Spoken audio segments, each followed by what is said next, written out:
In the Gun, episode 100. Yes, it is finally here, Jed. It's been a long time coming, more so for you, Wes, and Owen. I'm kind of new to this whole thing, but we are finally here to episode 100. We're going to bring Phil Steele on here in just a minute to talk West Virginia, Houston, top 25 and Big 12 as always. But first, a huge thank you for everyone that makes this show possible. I'll knock these out right now, and I'll also give a shout out later on as well. But Bet Online, even Believe, thank you to them as well. Fortis, Toothman Ford, GoMart, who has been a part of this as well. Huge thank you to everybody that has helped put In the Gun together and made this thing possible. It wouldn't be possible without you guys. So we thank you guys so much. And it's crazy to be here. Episode 100. I think I came on around like episode 60 or so. So it's flown by for me as well. Well, it started cranking even more when we brought you on because we've started doing more episodes. And yeah, it seems like not that long ago that I got the call from Believe. And then I was reaching out to Owen, and Wes kind of fell into our lap. And it's we've been blessed. It's all just kind of worked itself out. But here we are to triple digits, as Wes always likes to say. You're not, he's been told forever, you're not a real podcast. You get 100. So I guess we're somewhat real. How scary that might be, I don't know. But speaking of our sponsors, I was talking to Rick Lewis before team flight yesterday. We got a chance to catch up. And once in a while, Rick and I get to talk, and we solve all the world's problems. So it was great to catch up with Rick. But and as you touched on, thanks for helping us out from Fortis. Thanks for helping us out from JR and the crew at Toothman. On down the line, it's been it takes a village to make a podcast, right? And it's worked out really well. But thanks to everybody, and thanks to you guys, and thanks to Schuyler and Wes and Owen. And but it's worked out well. Year 2 is much different than year 1. We brought you on. We brought Phil on, who we're about to talk to again after the break. But we just wanted to continue to make strides to make it better. And we feel we've done that. And let's just keep it humming, man. Yeah. And I appreciate you guys for involving me in this too. This is a pretty cool thing that we got going here. And also, like you just said, a big thank you to the fans. You guys have been awesome. It's been fun to engage with you and be a part of this thing. Like when we go through these weekly pick'ems that we do every week, and you guys try to beat us, which you're doing a phenomenal job at, by the way. We're struggling to get 1. You guys are getting 3. But the activeness in the YouTube comments, you guys are killing it. So as always, as we always say, be near telling you about your favorite WV football podcast, and let them know about us. Hit that subscribe button on YouTube at In the Gun Podcast, and follow us on X at In the Gun Podcast. So Jed, before we get to Phil, we've always got these little weekly wagers. We're going to do that before the show today, since we didn't have any picks to recap. So what do you got for us cooking this week? Let's start with this one. We all know Dana pretty well. There's a misconception with Dana as a guy with an air raid pedigree, that he's happy and high flying, and that's really all he does. And that's not the case. Dana's been committed to a strong running game for quite some time and a balanced offense. And when you look to his run rate versus his pass rate, the numbers kind of speak to that. So I'm going to give you a frame of reference here, and then I'm going to ask you a question at the end. So this year so far, Houston has thrown the football 56% of the time and run the football 44% of the time. That's roughly where Dana in the neighborhood that he hovers. Last year, even when they had Clay Toon and Tank Dell, really aerial weapons, they were still passing just 55% of the time. Even if you go back to 2018 at West Virginia with Will Greer and that crew of receivers, we only threw it 54% of the time. Dana's for a long time believed in a strong running game. You had to go back to Schuyler to find an imbalance, really, when he was actually running it 57% of the time. So at Houston this year, he has 5 games. Here are the percentages of times he threw the football in those 5 games. UTSA, only 51%.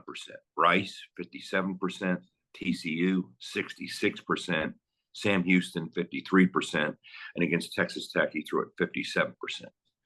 So, quite simply, from a play selection standpoint, I'm going to go over under Houston's passing percentage, not completion percentage, but the percentage of plays that they run. So what I'll do is I'll factor in sacks. So I got to bake that. It's baked into the equation, so I got to take it out.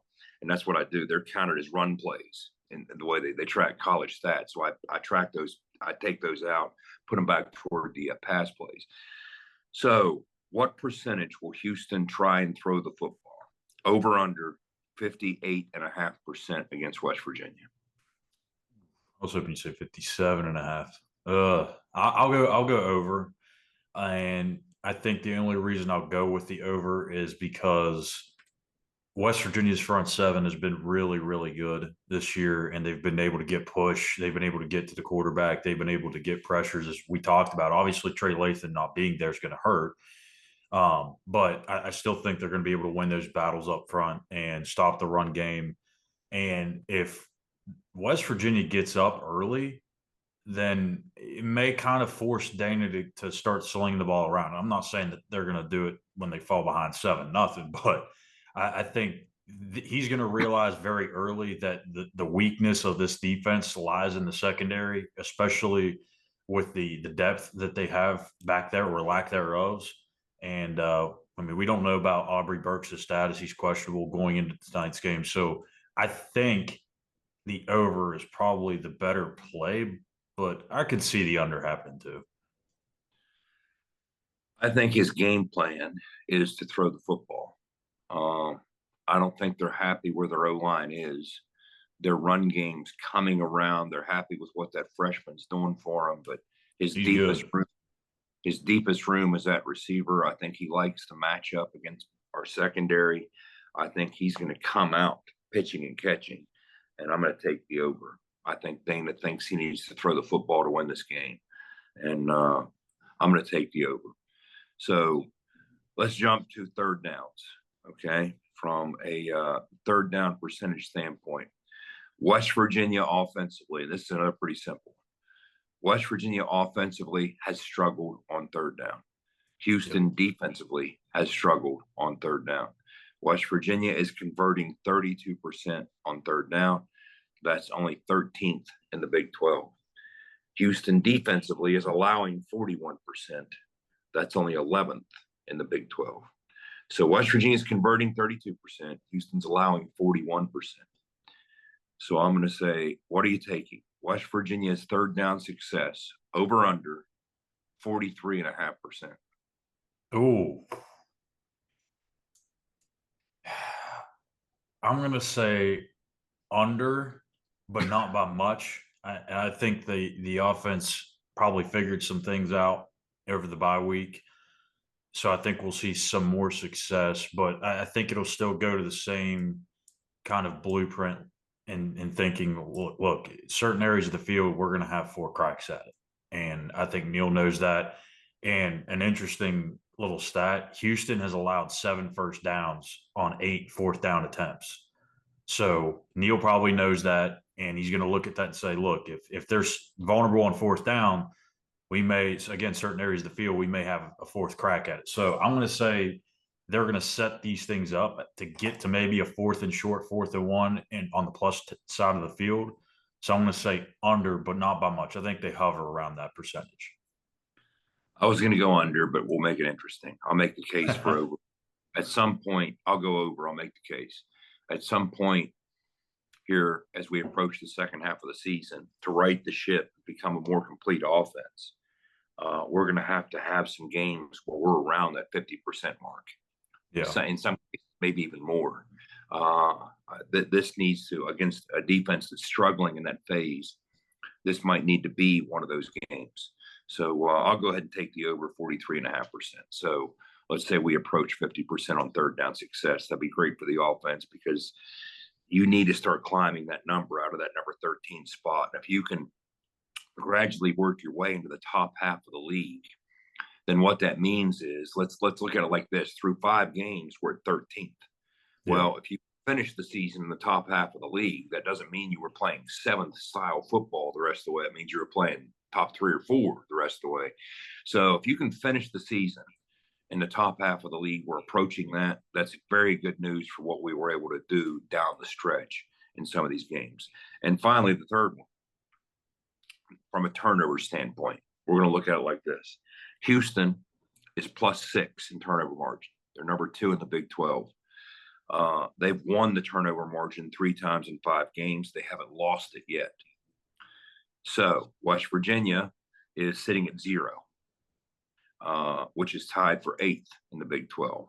So neither a plus nor a negative. We have won it 1 time. We've lost it once. And 3 times we played. And strangely enough, 3 times in 5 games this year. That is crazy. There hasn't been a turnover on either side. Wow. Which is very strange. Okay. It's unusual to have a game without a turnover, but we've had 3 of them. We forced 5 turnovers, all 5 been picks. We haven't recovered a fumble yet. Now, one of the interesting things to me, as I was digging through this, I stumbled across something that really I found interesting. WVU has actually won the turnover battle just 1 time, and that was against Pitt in the last 11 games dating back to last year. So I don't know how many people even know that. All right. I would have never one guessed time. And now there's been times that we didn't lose it, but we've only won it 1 time in the last 11 games. So in the last 11 games, we've won it once, we've lost it 5 times, and 5 times there were zeros. So my question is quite simply, will West Virginia against Houston tonight win the turnover margin? I'm going to say no. I think this is a team that they find a way to win ugly games. And I think everyone has this picture in their head that West Virginia's going to stroll down there and just walk all over Houston. That's not the case. I mean, we've talked about this plenty of times. They're going to get Houston's best shot.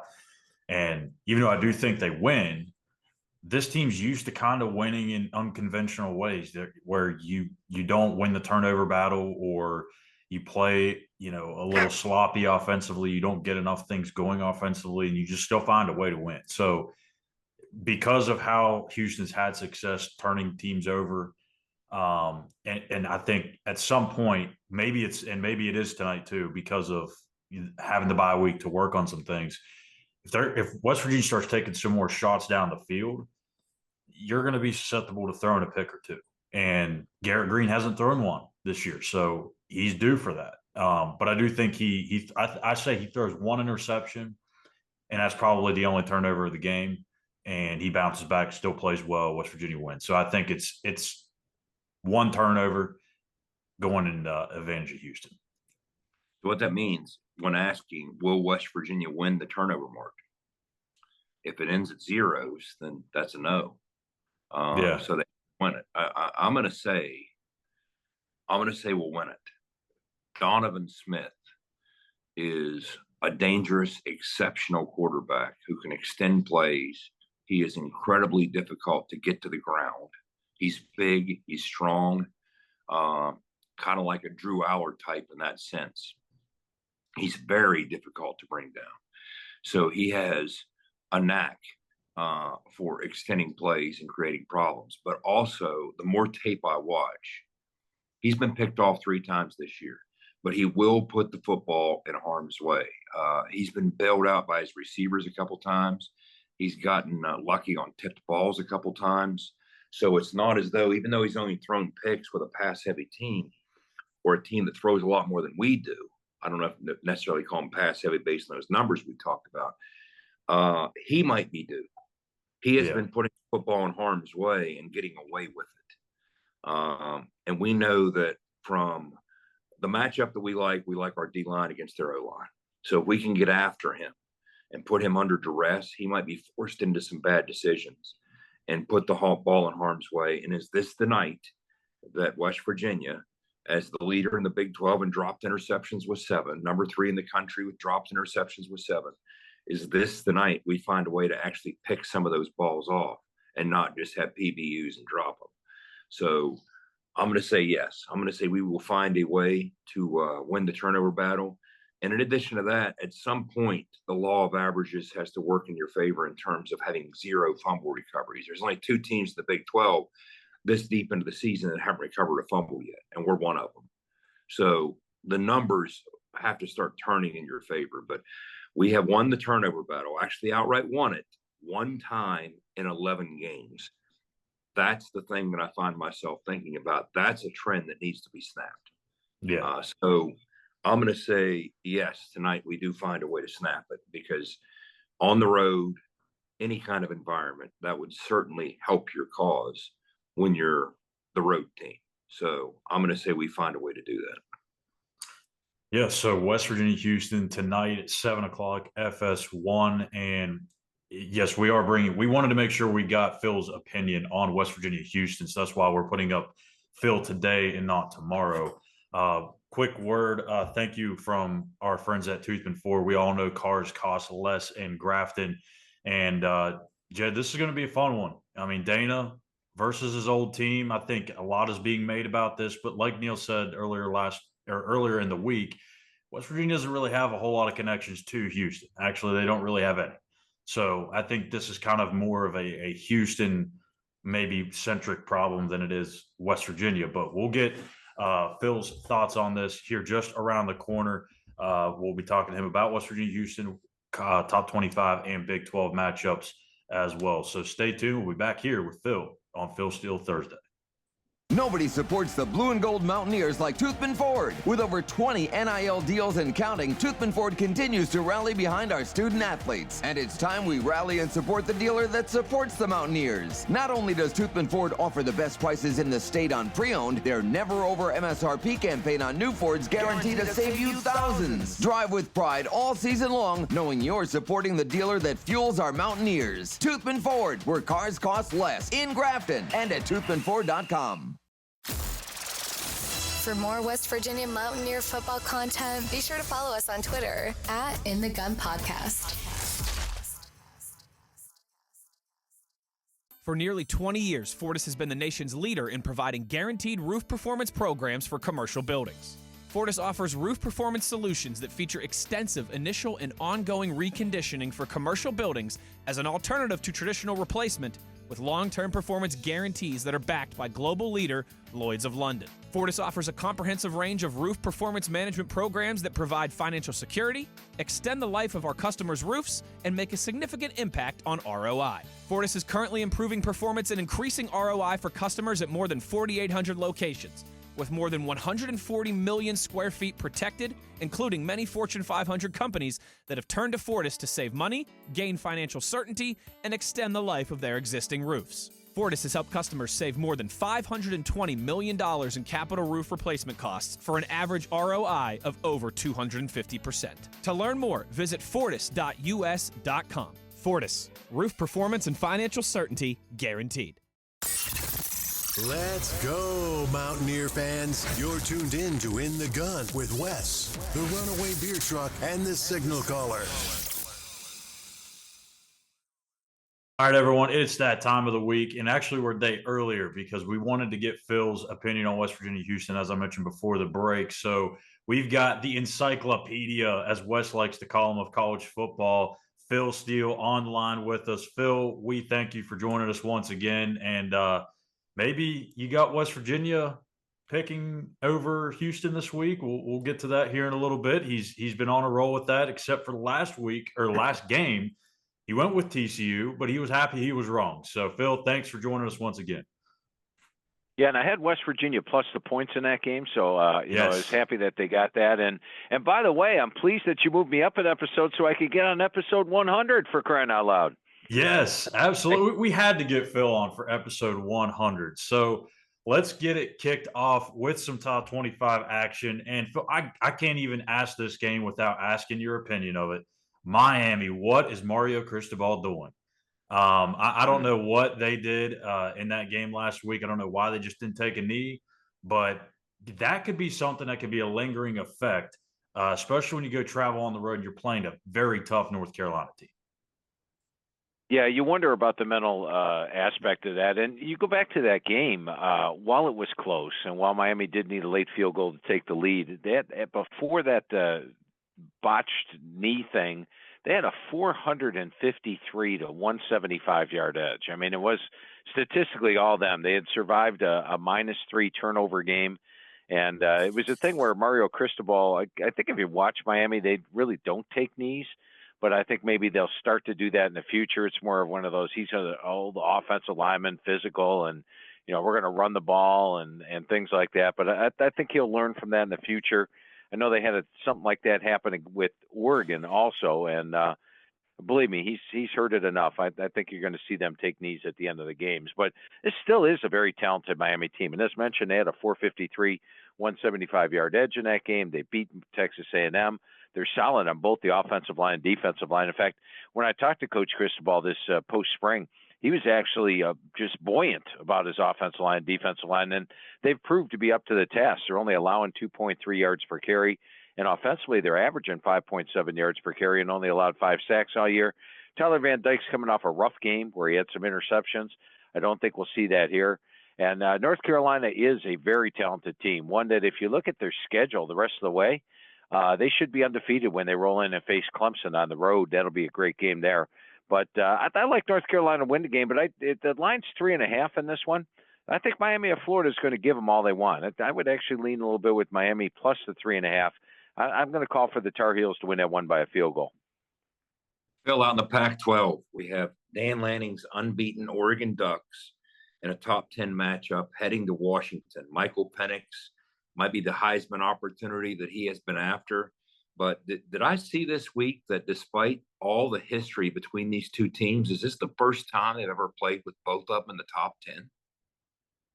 I believe that is the case, and it seems unusual. Of course, the Ducks were down for a long period of time, but they have been up and playing great. And I think this is one of the it is the best game of the weekend. In fact, in my average game grades on philsteele.com, which they have no starting points, so it only takes into account how you do, not only point-wise, but yard-wise as well, rushing, passing, both offense and defense, and then who your opponent is.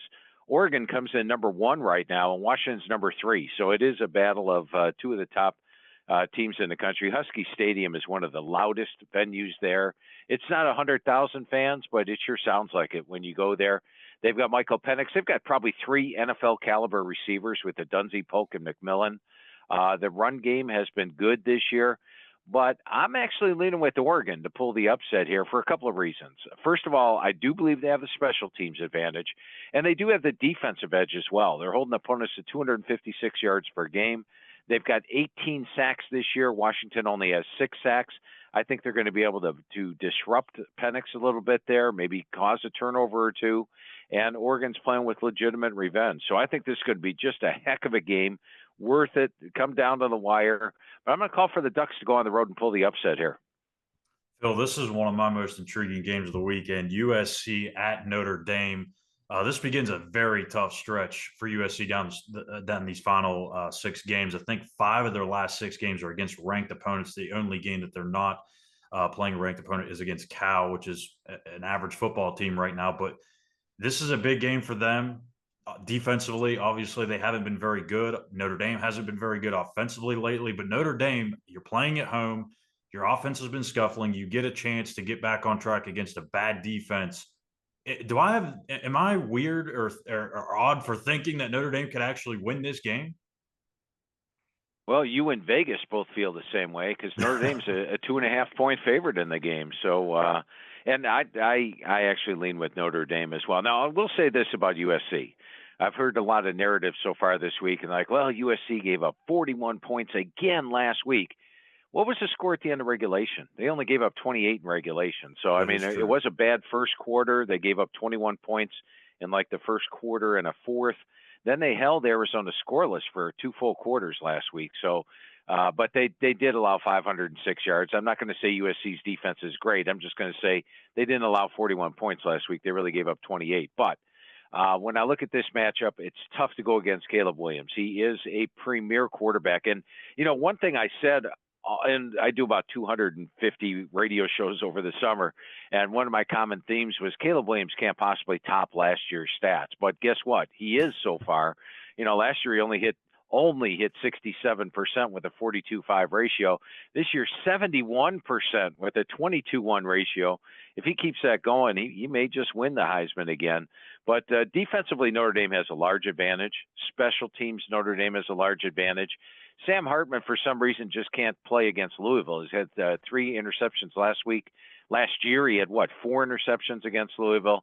But now he's back at home. I think Sam Hartman will look like Sam Hartman again. And then you look at the series history of this. The home team is absolutely dominated. 9-1 straight up and against the spread. And it figures. It figures to be, probably 50 degrees and maybe just rainy over the weekend in Indianapolis. That's not good weather for USC. And so I think the weather, the defense, the special teams, the home edge, the fact that the home team is dominated, all has me picking the Irish this week to knock off USC. But I still think USC has an excellent chance of winning the Pac-12. I think they can get Utah and Washington at home. I believe the Pac-12 title game is going to come down to USC at Oregon in Week 11. Back out to the Pac-12, Phil. We got Chip Kelly's Bruins heading up to face the Beavers of Oregon State. And I tell you what, that crew at Oregon State, they just won't go away, will they? Yeah, and the one thing that people do not realize is how Reser Stadium is for Oregon State. Now, once again, I mean, we're not even talking 50, 60,000 people. It's not a huge crowd. In the last 2 years, they've had their stadium under construction, so it's been like 75% capacity with a whole bunch of seats not filled, not available for the game. But now they're finally back to 100% full capacity. But you know what their record is at home the last 16 games? How about 15-1 straight up, 15-1 against the spread? They are just dominant at home. They showed that earlier against Utah. They beat Utah 21-7. UCLA, Dante Moore is a young quarterback. I think Dante Moore is going to be one of the best quarterbacks in the country next year. But he has struggled in his only road start against Utah. Remember, they threw that interception return for a touchdown. They trailed that thing 14-0, got a late touchdown. So, add it all up, I love the home field edge for Oregon State. They can run the football with Dennis Martinez. They average 5.6 yards per carry. They stop the run. UCLA's got a great defense. They're actually leading the nation in yards per play right now, which is shocking. But I'm going to go with Oregon State minus the points at home. Reser Stadium is just one very tough venue, and Oregon State's a very good team. Phil, we do want to ask one question here in terms of the group of 5, and that is Wyoming at Air Force. If you look at Air Force's schedule, they got Navy, Colorado State, Army, Hawaii, UNLV, Boise State. If they can get past this game against the Cowboys, there's a chance they could potentially run the table here. So what do you think about this matchup? Wyoming, they're coming off that win against Fresno. Can they pull out another impressive win 2 weeks in a row? Yeah, Air Force will be favored in all the rest of their games. The Boise State game would be the one that would be a question mark at the end of the year on the road. It's a good situation for Air Force. They're fresh off a bye. Wyoming's coming off knocking off Fresno State at home. So when you knock off a ranked team and then travel, it's usually a tough situation. But here's the thing I like about Wyoming in this game, and the reason I think they have a potential upset, it's Craig Bohl. Craig Bohl knows how to stop the option. If you look at his history against Air Force, the majority of the games, he's held Air Force below 200 yards rushing. And this is a team that averages over 300 every single year. So Bohl knows how to stop the option. Now, Harrison Whaley, their top running back, got injured in the fourth quarter last week, limped off the field. I think he's going to play. That could be huge because he's been the big difference in their run game. But I like what I've seen out of Peasley. I like what I see out of the defense. And this is a Wyoming team that went into Texas, and Texas is a really good team. In the fourth quarter, that score is 10-10. So add it all up. I like Wyoming plus the points in this game, and I think they have a potential for an upset. But I agree with you 100%. You look at that schedule for Air Force, and they're a 10.5-point favorite here, by the way. It doesn't look like they could be an underdog until maybe they play Boise at the end of the year.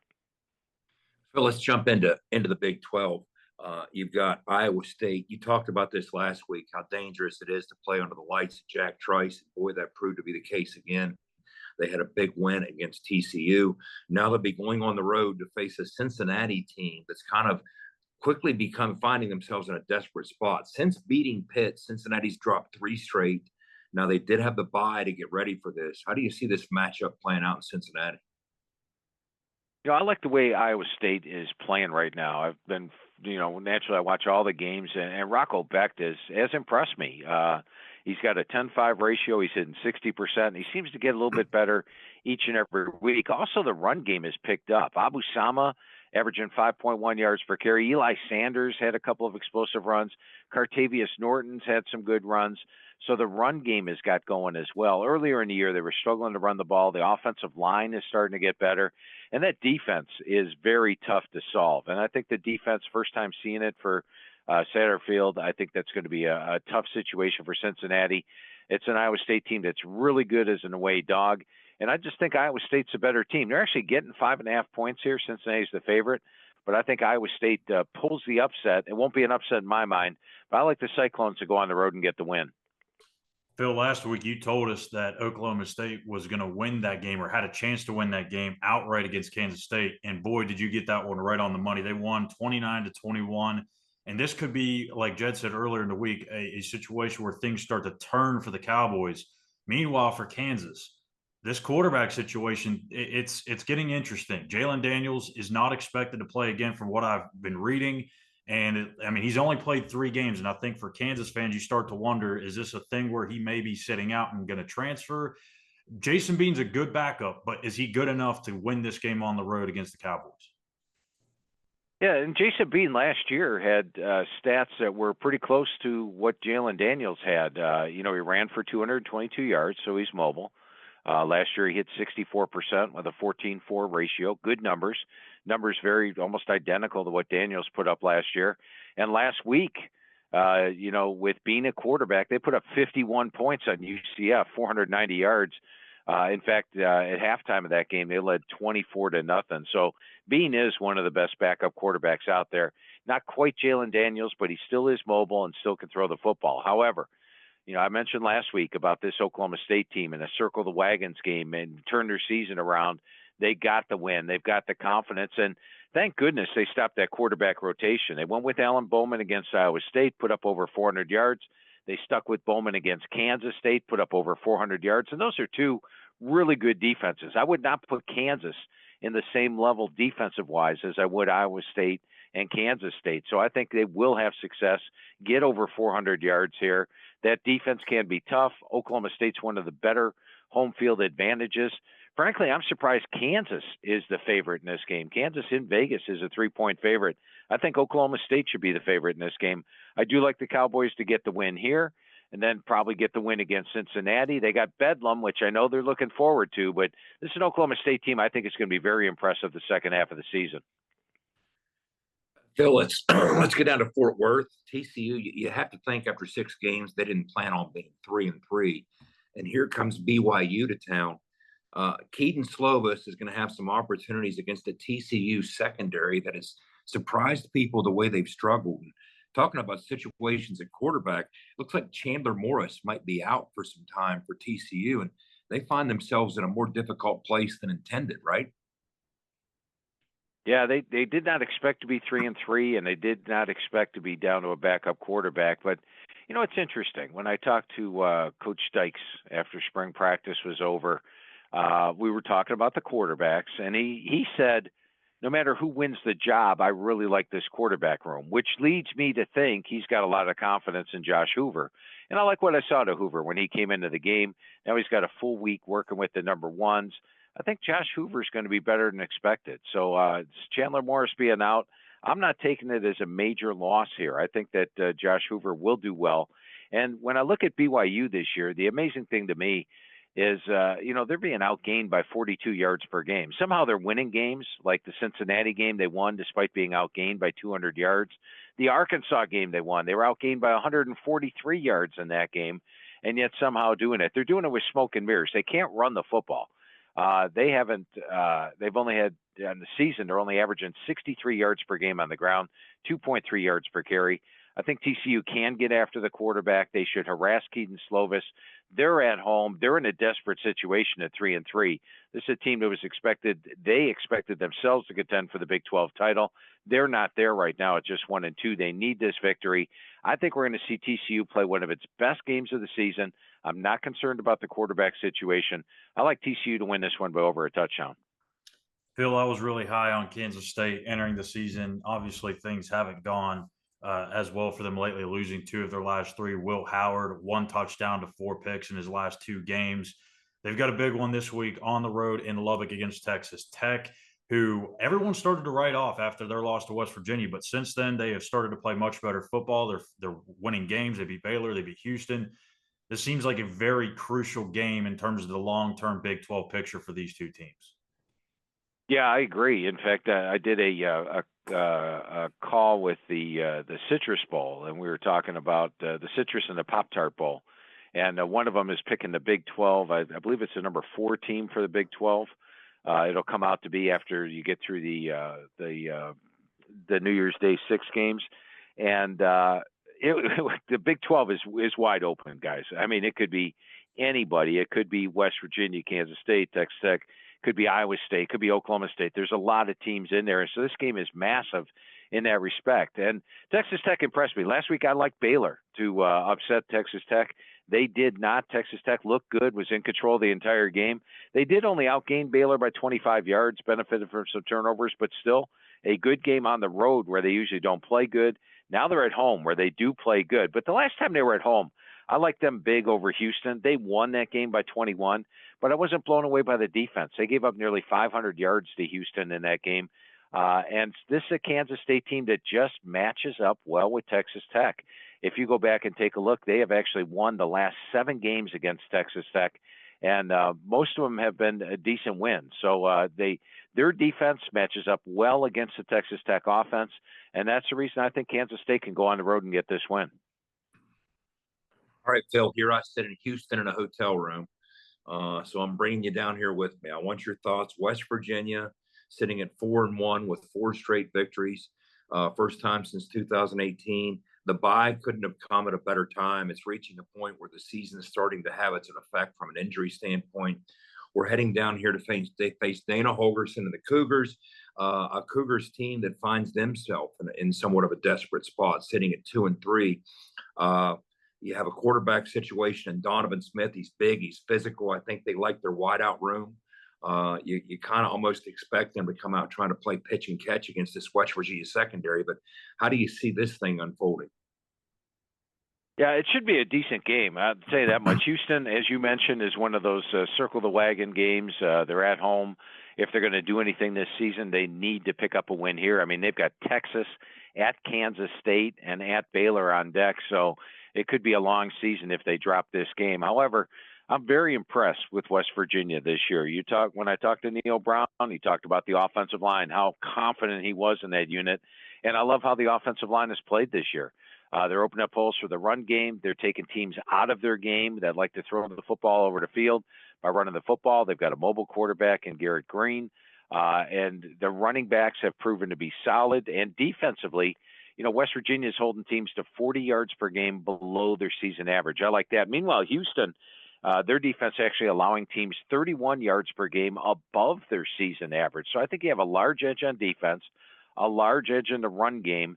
And I like the quarterback play for West Virginia. They've got capable QB play on the season with Green and Miracle. And I think with Green, it gives them a great spot here. So I just think West Virginia is the better team, capable of going on the road and getting the win.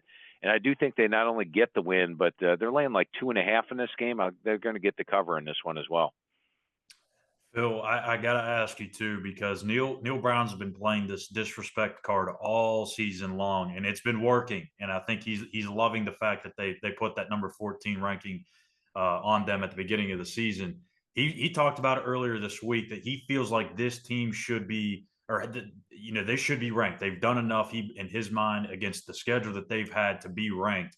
Again, beating Houston probably doesn't move the needle much.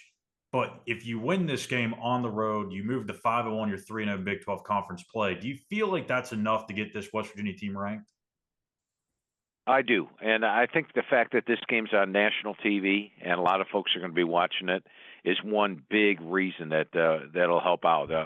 So maybe folks might not watch the West Virginia game each week, but watching this one and watching the run game and the defense, I think they're going to. If West Virginia wins the game, like I think they will, I believe they will be ranked this week, and maybe then Neil Brown won't be able to play the rank card anymore. But certainly he could play in the fact that like this game here, they're taking on a 2-3 Houston, and yet they're not even a field goal favorite in the game. Yeah, that is a very good point. And just like the TCU game, they were 14-point underdog in that one as well, even after beating Texas Tech with a backup quarterback. So West Virginia, Houston tonight, 7 o'clock, FS1. Phil, we thank you for stopping by as always, and it was a good time talking. Always great talking to you guys. I want to congratulate you on your 100th episode. That's quite a landmark for you, and hopefully we'll be doing the show together when you're doing your 200th show. Absolutely. We definitely hope that is the case. And everyone, thank you for following us this week. We've got full game coverage coming up, and we've got Big Daddy will be back next week to kick off Oklahoma State week. One final thank you to Fortis for roof performance and financial certainty guaranteed. Make sure to visit fortis.us.com. And as always, be in here and tell an ear about your favorite WVU football podcast. You've been in the gun.